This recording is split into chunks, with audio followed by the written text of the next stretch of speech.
What's been going on with Kris Allen since May 20th? I would say that I have recorded an album. I have went on tour.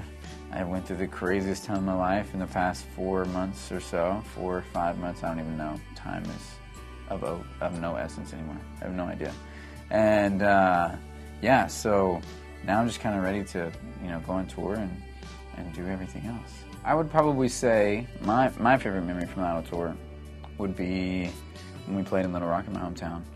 And I remember the first time I come up out of the stage and people were just going nuts.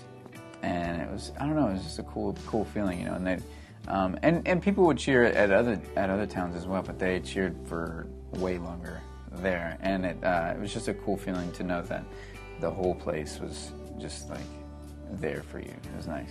I would say that the thing that's changed the most would be not being home and like seeing family and friends. It's definitely like something that I did a lot. I hung out with family and friends a lot, when I was back at home, and I haven't seen them in a long time. So that's definitely the thing that I miss the most. I would say my life's changed completely.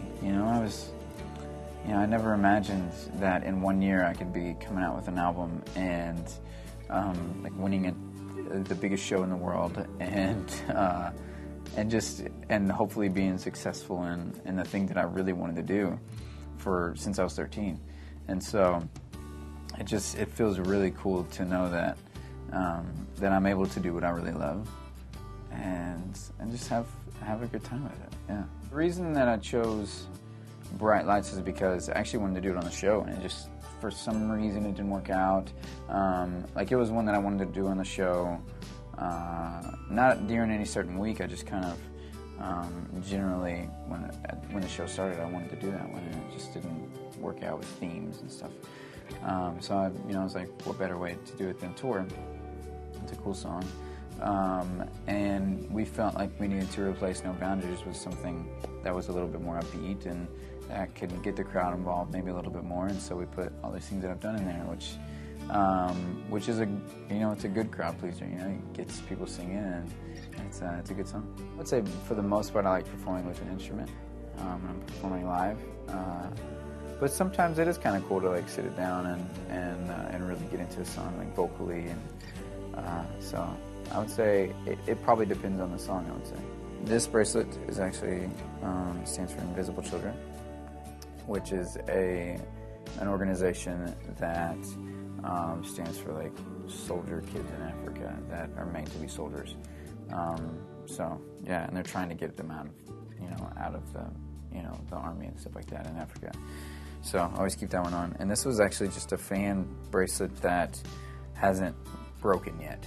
They invited me to come sing at the Z100 Jingle Ball, and I mean it was exciting. I don't know how exciting things are until people tell me how exciting that they actually are. I've never heard of this thing before, the Jingle Ball.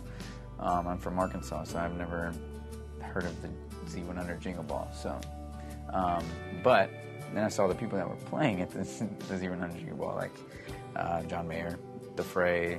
I think Taylor Swift is going to be there.